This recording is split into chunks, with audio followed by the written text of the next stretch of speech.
الحمد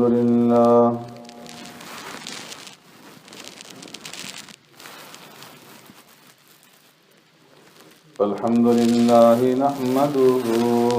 ونستعينه ونستغفره ونؤمن به ونتوكل عليه ونعوذ بالله من شرور أنفسنا ومن سيئات أعمالنا من يهدي الله فلا مضل له ومن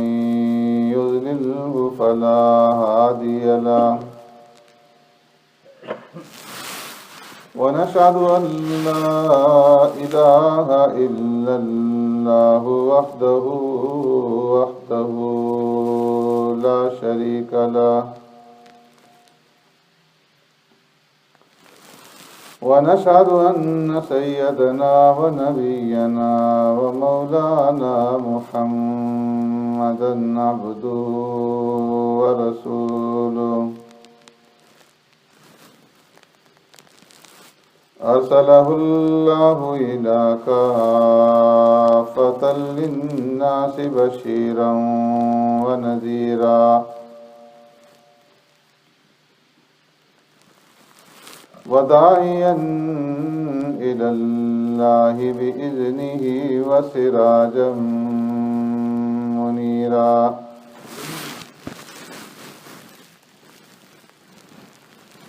أما بعد فقد قال الله تبارك وتعالى في القرآن المجيد والفرقان الحميد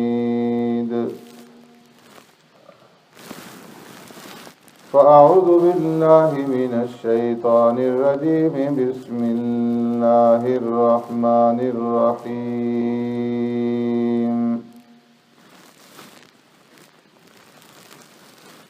يا أيها الناس اعبدوا ربكم الذي خلقكم والذين من قبلكم لعلكم تتقون الذي جعل لكم الأرض فراشا والسماء بناء وأنزل من السماء ماء فأخرج به من الثمرات رزقا لكم فلا تجعلوا لله أندادا وأنتم تعلمون صدق الله مولانا العظيم يا رب صل وسلم دائما أبدا على حبيبك خير الخلق كلهم هو الحبيب الذي ترجى شفاعته لكل هول من الأهوال مقتحم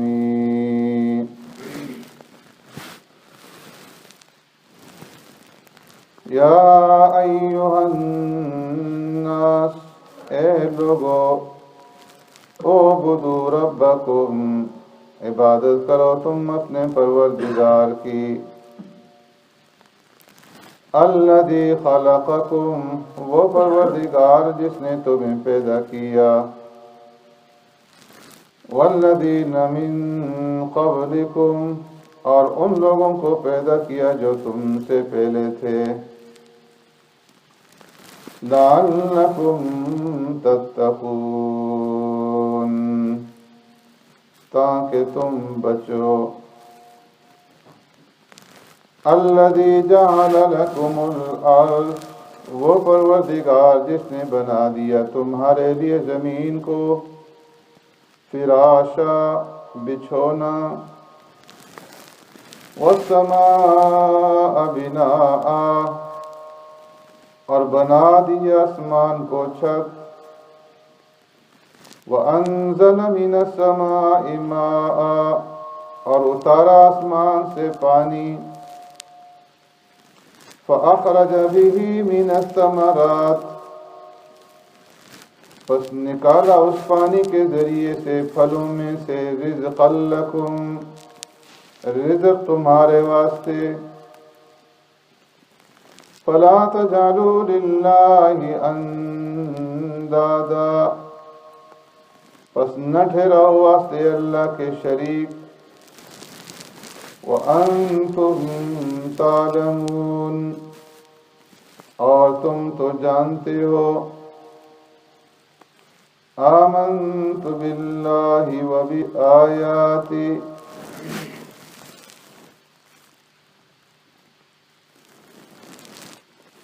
میرے محترم دوستوں، بزرگوں، بھائیوں،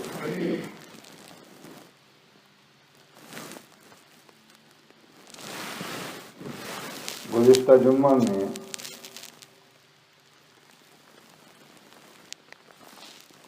سورہ بقرہ کی آیت نمبر 21 کے بارے میں چند باتیں عرض کی گئی تھیں کہ اس میں اللہ رب العزت نے 3 گروہوں کو خطاب فرما کر اپنی عبادت اور اطاعت کا حکم دیا ہے کہ تم اپنے رب کی عبادت کرو، اور پھر اس کے بعد اس رب کی 2 صفات کا ذکر کیا گیا تھا کہ اس رب کی عبادت کرو کہ جس نے تمہیں پیدا کیا، والذین من قبلکم، اور نہ صرف تمہیں پیدا کیا بلکہ تمہارے آباء و اجداد اور تم سے پہلے لوگوں کو پیدا کیا۔ تو جو رب، جو ذات تمہاری خالق ہے اور تمہاری پالن ہار ہے، پروردگار ہے، وہ عبادت کے لائق اور عبادت کے مستحق ہے،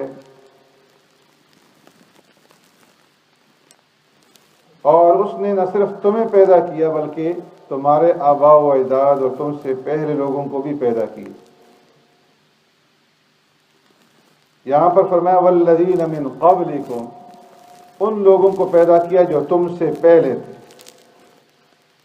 یہ نہیں فرمایا والذین من بعدکم کہ ان لوگوں کو پیدا کیا جو تمہارے بعد آنے والے ہیں۔ مفسرین فرماتے ہیں کہ اس میں اشارہ اس بات کی طرف ہے کہ آقا نامدار سرور کائنات رحمت دو عالم صلی اللہ علیہ وسلم کی یہ امت آخری امت، جس طرح آپ خاتم الانبیاء ہیں، آخری نبی اور آخری رسول ہیں، آپ کے بعد کوئی نبی اور کوئی رسول نہیں آئے گا، اور جو آنے کا دعویٰ کرے وہ کذاب، دجال اور جھوٹا ہوگا۔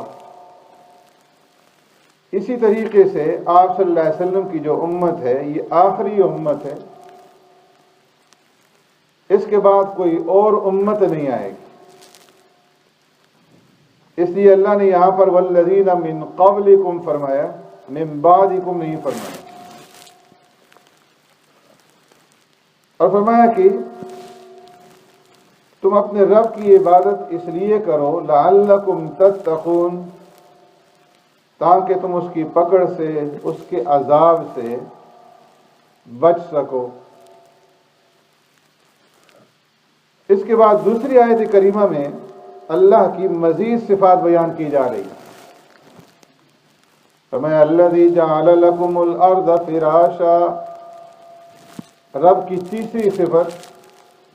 بیان کی گئی کہ تم اس رب کی عبادت کرو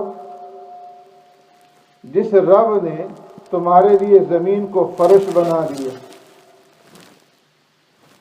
پہلی آیت کریمہ میں ان انعامات کا ذکر تھا کہ جو انسان کی ذات سے، انسان کی جسم سے، انسان کی جان سے تعلق رکھتے ہیں، انسان کی نفس سے تعلق رکھتے ہیں، کہ تمہیں پیدا کیا، تمہارے آباء و اجداد کو پیدا کیا۔ دلائل انفسی نے کہا جاتا ہے۔ اب آفاقی نعمتوں کا ذکر کیا جا رہا ہے کہ جو ارد گرد کے اندر انسان کی جان سے باہر، جو ارد گرد اللہ رب العزت نے نعمتیں انسان کو دی ہیں، ان آفاقی نعمتوں کا ذکر کیا جا رہا ہے۔ اور ان آفاقی نعمتوں میں سب سے پہلی نعمت جس کا ذکر کیا وہ ہے زمین۔ فرمایا الذی جعل لکم الارض فراشا، اے لوگو تم اس رب کی عبادت کرو جس رب نے زمین کو تمہارے لیے فرش بنا دی۔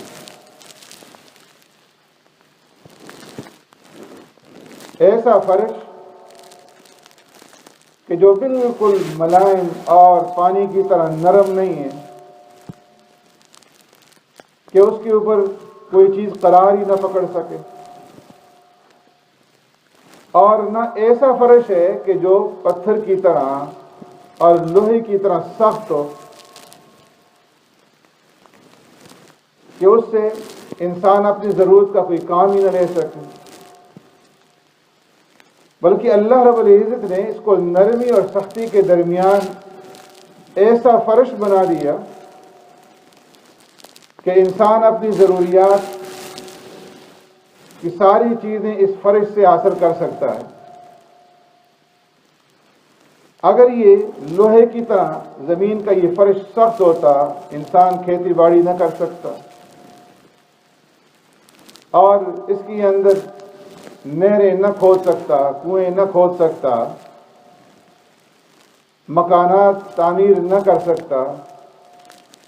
اپنے مردے زمین کے اندر نہ چھپا سکتا۔ اللہ نے اس کو نرمی اور سختی کے درمیان میں بنا دی۔ الذی جعل لکم الارض فراشا، ایسا فرش ہے کہ اس فرش کے اندر اللہ رب العزت نے مختلف حصوں کے اندر مختلف صفات رکھ دی ہیں۔ وفی الارض قطع متجاورات،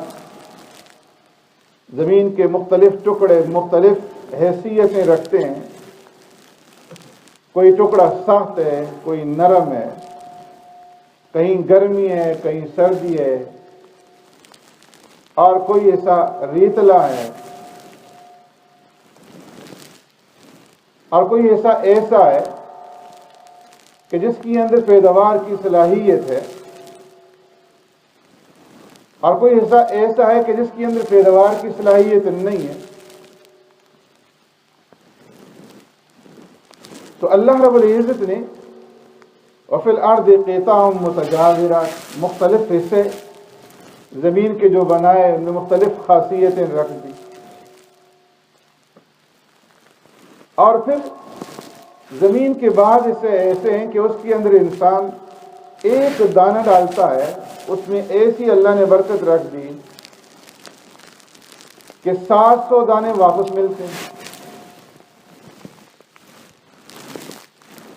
مثل الذین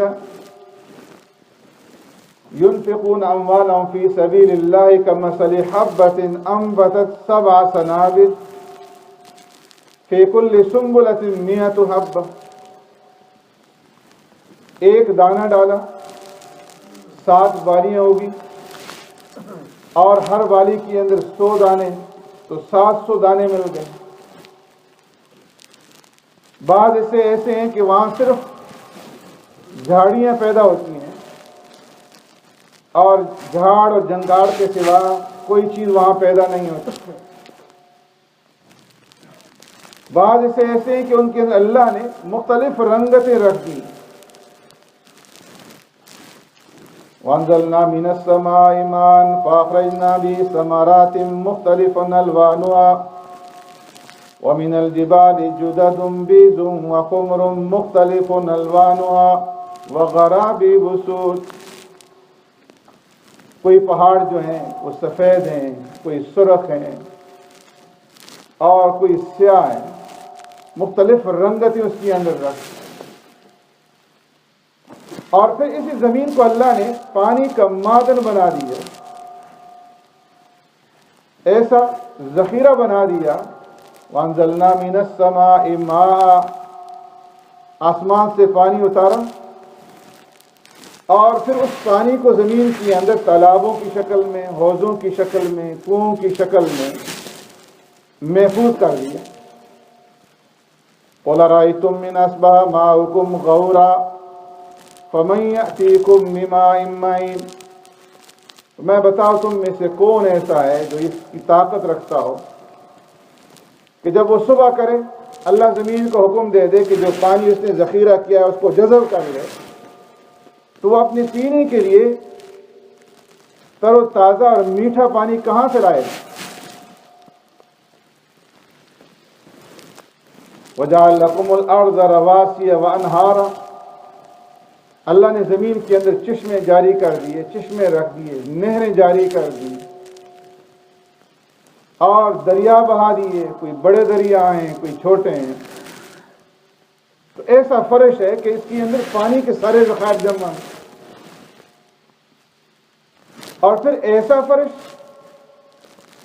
کہ انسان کی جتنی بھی ضروریات ہیں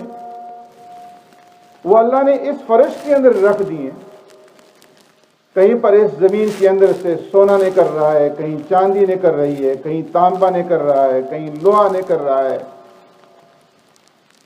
اور کہیں پر تیل نکل رہا ہے، کہیں پیٹرول نکل رہا ہے، کہیں گیس نکل رہی ہے، کہیں معدنیات قسم قسم کوئلہ نکل رہا ہے،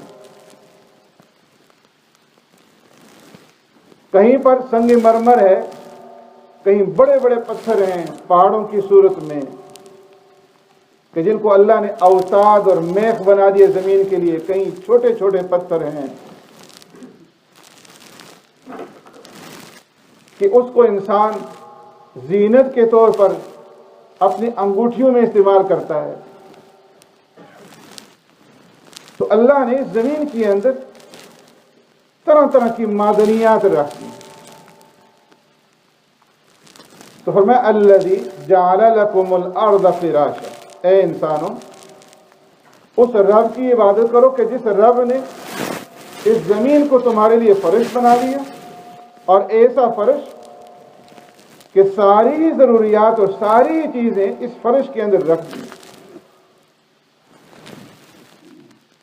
اور پھر چوتھی صفت بیان فرمائی، وَالسَّمَاءَ بِنَاءً. زمین کو فرش بنایا اور آسمان کو اللہ رب العزت نے چھت بنا دیا. تو جس رب نے زمین کو فرش بنایا، آسمان کو چھت بنایا، اور بدور ربک، اس رب کی عبادت کر. آسمان کو کیسا چھت بنایا؟ فرمایا کہ ایسا چھت بنایا کہ اس کو بغیر ستونوں کے قائم کر دی. کہ تم دیکھتے ہو ایک چھوٹا سا چھت ہے، بغیر ستونوں کے وہ چھوٹا سا چھت قائم نہیں رہ سکتا، اور اللہ نے اتنا بڑا چھت بنا دیا اور اس چھت کو بغیر ستون کے قائم کی. الذي خلق السبع سماوات طباقا ما ترى في خلق الرحمن من تفاوت فرجع البصر هل ترى من فطور. 7 آسمان بنائے اور فرمایا اے انسان، ان آسمانوں کے اندر تمہیں کوئی جوڑ نظر نہیں آئے. فرجع البصر، نگاہ اٹھا کر دیکھو، هل ترى من فطور، تمہیں کوئی اس کے اندر جوڑ، کوئی پھٹن، کوئی شق نظر آ رہی؟ فرجع البصر ثم ارجع البصر کرتین، دوبارہ پھر نگاہ اٹھا کر دیکھ. ينقلب إليك البصر خاسئا وهو حسير، تمہاری نگاہ تھک کر کے اور ہار کر کے لوٹ آئے گی، لیکن اللہ کی تخلیق کے اندر کوئی نقص اور کوئی عیب پیدا نہیں کرتا۔ خلق السماوات بغیر عمد ترونہ، اللہ نے آسمانوں کو بغیر عمد، بغیر ستونوں کے پیدا فرما دیا، ترونہ جس کو تم دیکھ رہے۔ تو جو رب تمہارا خالق ہے، تمہارے آباء و اجداد کا خالق ہے، تمہارے اگلوں کا پیدا کرنے والا ہے، جس نے زمین کو فرش بنایا اور اس فرش کے اندر ساری ضروریات رکھ دی، جس نے آسمان کا چھت بنایا اور ایسا چھت بنایا کہ جس کے اندر کوئی عیب نہیں ہے، کوئی نقص نہیں ہے، تو ایسی ذات جو ہے وہ عبادت کے لائق اور عبادت کے مستحق ہے کہ انسان اس ذات کے سامنے اپنے آپ کو جھکائے اور اس کے سامنے اپنی پیشانی دے کے اس کو وحدہ لا شریک مانے۔ اعبدوا ربکم، اے وحدوا ربکم، اس کو ایک وحدہ لا شریک مان کر کے اس کے سامنے جھکو اور اس کی عبادت کرو۔ اللہ رب العزت ہمیں عمل کرنے کی توفیق عطا فرمائے۔